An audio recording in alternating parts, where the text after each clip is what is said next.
तो ये वीडियो कोई फाइट अपडेट वीडियो नहीं है, न्यूज़ एनालिसिस वीडियो नहीं है। ये एक बहुत ही स्पेशल वीडियो है, एक बहुत ही स्पेशल टॉपिक के ऊपर, जो कि आप सब ने जिसके बारे में मुझसे काफ़ी सारे सवाल पूछे हैं कमेंट सेक्शन में और बार बार मुझे इस टॉपिक के ऊपर वीडियो बनाने के लिए बोला है। जी हाँ, हम इस वीडियो में बात करने वाले हैं उस्मान नुरमागोमेडोव की, जो कि बेलाटोर के लाइट वेट चैंपियन है। आप सब ने मुझसे काफ़ी बार पूछा है उस्मान नुरमागोमेडोव के बारे में कि वो कब यूएफसी में आएंगे, वो यूएफसी में फ़ाइट क्यों नहीं करते, वो बेलाटोर में फ़ाइट क्यों करते हैं। तो आप सबके बहुत सारे क्वेश्चन थे, बहुत सारे सवाल थे। तो ये सारे सवाल आप सबको एक एक करके मैं रिप्लाई करता कमेंट सेक्शन में। इससे अच्छा मैंने सोचा कि एक पूरा परफेक्ट वीडियो बना दिया जाए इस पूरे टॉपिक के ऊपर।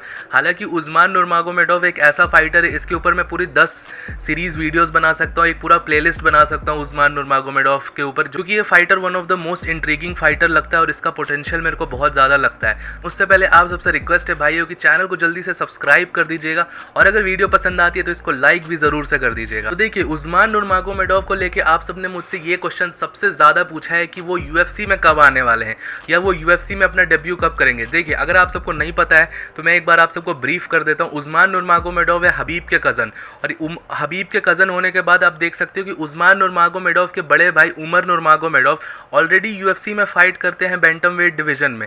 तो देखिए, इसके कारण और ज़्यादा स्पेकुलेशन बढ़ जाती है कि अगर सब लोग हबीब, इस्लाम मकाशेव, उमर नुरमागोमेडोव सब अगर यूएफसी में है तो उस्मान नुरमागोमेडोव बेलाटोर में क्यों है, वो यूएफसी में क्यों नहीं आते। तो ये सारी चीज़ें क्वेश्चंस बढ़ के आती हैं। तो देखिए, ये जो क्वेश्चन है कि उस्मान नुरमागोमेडोव यूएफसी में कब आएंगे, इससे पहले हमें एक और क्वेश्चन का आंसर खोजना पड़ेगा।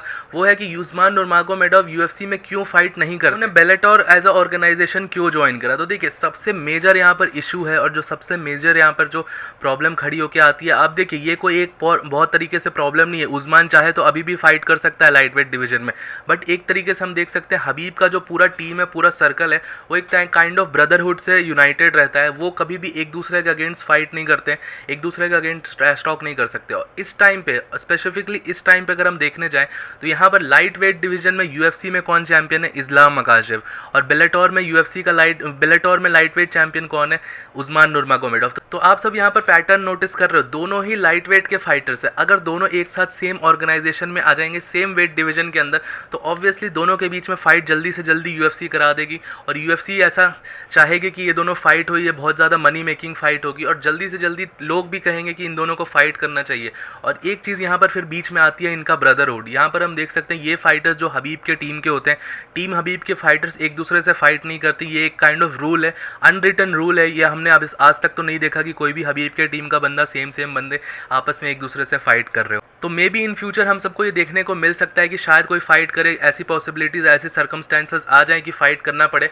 बट फिलहाल को यही सबसे बड़ा रीज़न है और सबसे मेन रीज़न है कि उस्मान नुरमागोमेडोव अभी यूएफसी में नहीं है। इस्लाम मकाशेव यहाँ पर यूएफसी के लाइट वेट चैंपियन है, तो ऑब्वियसली अभी वो यूएफसी में आएंगे तो उनको इस्लाम से फाइट करनी पड़ेगी, इस्लाम मकाशेव के अगेंस्ट फाइट करना पड़ेगा, और जो कि वो नहीं करने वाले हैं। इसलिए अभी हम के टाइम पर हम देख सकते हैं कि यहाँ पर हम उस्मान नुरमागोमेडोव को बेलाटोर में ही फाइट करते देख सकते हैं। क्योंकि हम देख सकते हैं एक और चीज़ है, बेलाटोर में उनकी लास्ट फाइट किसके साथ हुई थी, बेंसन हेंडरसन की तरह पूरी तरीके से आउटक्लास कर दिया था। हम ये जान सकते हैं कि बेलाटोर का उतना ज़्यादा लेवल नहीं होता यूएफसी का, बेलाटोर के जो फाइटर्स होते हैं उनका यूएफसी जैसा लेवल नहीं होता। आप सबको बहुत सारे लोग ये सारी चीज़ें बोलेंगे मार्केट में कि बेलाटोर के भी फाइटर्स बहुत तगड़े होते हैं, बेलाटोर में भी नेक्स्ट लेवल फाइटर्स होते हैं। देखिए, एक आध, मैं बिल्कुल मना नहीं कर रहा हूँ, एक आधा फाइटर ज़रूर उसमें अच्छा होता है जो कि बहुत बड़ा चैंपियनशिप कैलिबर का होता है, लेकिन बेलाटोर का लेवल यूएफसी के कंटेंट, यूएफसी के टैलेंट पूल इतना नहीं है, बेलाटोर का लेवल उतना नहीं है। और उस्मान जैसा जो चैंपियन है, उस्मान जैसा जो फाइटर है, उसको टक्कर देने के लिए तो बेलाटोर के पास अभी उतना टैलेंट नहीं है। डेफिनेटली एक दो फाइटर्स हैं जहाँ पर एजे मकी को देख सकते हैं, पेट्रिसियो पिटबुल को देख सकते हैं, ये सब चैलेंज दे सकते हैं, लेकिन मेरे को यहाँ पर लगता है कि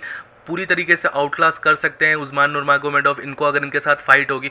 और डेफिनेटली जो ग्रैंड प्री चल रहा है यहाँ पे लाइट वेट डिवीजन का, वो भी मेरे को लग रहा है उस्मान नुरमागोमेडोव इजीली जीत जाएंगे। तो देखिए, इस चीज़ का तो आंसर होगा कि उस्मान नुरमागोमेडोव अभी क्यों यूएफसी में फाइट नहीं करते और क्यों उन्होंने उस्मान नुरमागोमेडोव ने बेलाटोर को चूज करा हुआ है। देखिए, इसी आंसर से आप सबके उस क्वेश्चन का भी आंसर मिल जाएगा कि उस्मान नुरमागोमेडोव कब यूएफसी में आने वाले हैं और उनका यूएफसी डेब्यू हमको कब देखने को मिलेगा। डेफिनेटली एक चीज़ तो है कि अगर उस्मान नुरमागोमेडोव फाइटिंग करना चाहते चाहते हैं, वो आगे एक अच्छा कैरियर बिल्ड ऑन करना चाहते हैं, तो एक चीज़ तो आप मेरे से गारंटीड लिख के ले सकते हो कि वो यूएफसी में ज़रूर फाइट करेंगे। आज नहीं तो कल उनको यूएफसी में ज़रूर आना है, वो यूएफसी में आके ही रहेंगे। लेकिन यहाँ पर जो सबसे बड़ी अड़चन है वो है इस्लाम मकाशेव का यूएफसी में लाइट वेट चैंपियन बनना, और उस्मान नुर्मागोमेडोव यहाँ आएंगे तो वो लाइट वेट डिवीजन में ही फाइट करेंगे। देखिए अभी के टाइम पे तो ये नहीं आ सकते क्योंकि क्लैश है, लेकिन यहाँ पर एक चीज़ हमें नोटिस करने वाली होगी, उस्मान नुर्मागोमेडोव की एज सिर्फ 24 ईयर्स है और इस्लाम मकाशेव की एज 31 ईयर्स है, और इस्लाम मकाशेव अभी अपने प्राइम पे है और अपने प्राइम ईयर्स को एंजॉय कर रहे हैं, वो अभी एज अ चैंपियन है। तो डेफिनेटली हम देख सकते हैं उस्मान नुर्मागोमेडोव को आने में भी यूएफसी में एटलीस्ट 3 से 4 साल का टाइम मोटा मोटा हम ले सकते हैं। इस्लाम मकाशेव अभी ईजिली 2 साल तो चैंपियन रहने ही वाले हैं। मेरे को ऐसा लगता है कि अगर वो एक फाइट भी पर साल करेंगे तो 2 टाइटल डिफेंसेस वो लाइट वेट डिवीजन में डेफिनेटली करने वाले हैं। और अगर ऐसा एक और सिनेरियो बन सकता है कि इस्लाम मकाशेव अगर बेल्ट वैकेट करके वेल्टर वेट में चले जाएं, जो कि वो बोल रहे हैं, लेकिन ये सारी सिचुएशन उतनी ज़्यादा पॉसिबल नहीं है। मोस्ट प्रॉब्ली यही सिचुएशन पॉसिबल है कि वो 2 और टाइटल डिफेंसेस करेंगे लाइट वेट डिवीजन में, उसके बाद वो मूव ऑन कर देंगे या बेल्ट को विकेट कर देंगे, रिटायरमेंट वगैरह को सोच सकते हैं। तो उसके बाद हम यहाँ पर देख सकते हैं उस्मान नुर्मागोमेडोव का यहाँ पर एंट्री हो सकता है यूएफसी के अंदर, यूएफसी के लाइट वेट डिवीजन में। और मैंने देखिए कॉन्ट्रैक्ट का भी मैंने ट्राई करके देखा कि बेलाटोर का जो कॉन्ट्रैक्ट है वो उस्मान नुर्मागोमेडोव का कब तक आए। देखिए उसके ऊपर ज़्यादा कोई डिटेल्स तो निकल के आई नहीं, क्योंकि बेलाटोर अपने शेयर नहीं करता कॉन्ट्रैक्ट डिटेल्स।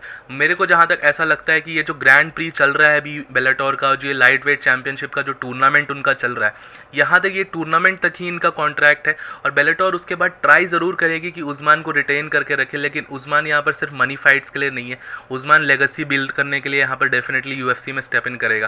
तो डेफिनेटली हम देख सकते हैं इसमें 2 साल का टाइम तो एटलीस्ट लग ही जाएगा, 2 से 3 साल का टाइम, और उसके बाद ही हम यहाँ पर उस्मान नुर्मागोमेडोव को यूएफसी में देख सकते हैं। और 2 से 3 साल के बाद हम देख सकते हैं डेफिनेटली अपने यूएफसी का भी जो लाइट वेट डिवीजन है वो पूरी तरह से चेंज हो जाएगा। बहुत सारे नए कंटेंडर्स आ जाएंगे जिसके साथ उस्मान की फाइट देखने में भी बहुत मजा आएगा, जो कि एक बहुत ही इंट्रीगिंग मैचअप लेके आएगा। और यूएफसी में उस्मान नुर्मागोमेडोव अगर आएंगे तो बहुत ही एकदम एक्साइटमेंट एक तरीके से भर जाएगी लाइट वेट डिवीजन में, क्योंकि ये फाइटर दोनों चीज़ कर सकता है, ये रेसलिंग भी कर सकता है, ये स्ट्राइकिंग भी कर सकता है, किक्स भी मार सकता है। अगर आपको इसके किक्स देखनी है तो आप इसकी लास्ट फाइट ही देख सकते हैं बेंसन हेंडरसन के अगेंस्ट, जो वो जैप करके किक मारी, वो बहुत ही तगड़ी किक थी।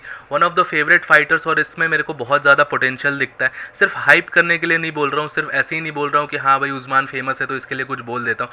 इस बंदे में मेरे को लिटरली अच्छा पोटेंशियल दिखता है, इसलिए मैं आप सबको ये चीज़ें बता रहा हूँ। यही सारी चीज़ें थी जो मैंने आपको बता दी उस्मान नुर्मागोमेडोव के पोटेंशियल यूएफसी डेब्यू वो कब तक कर सकते हैं।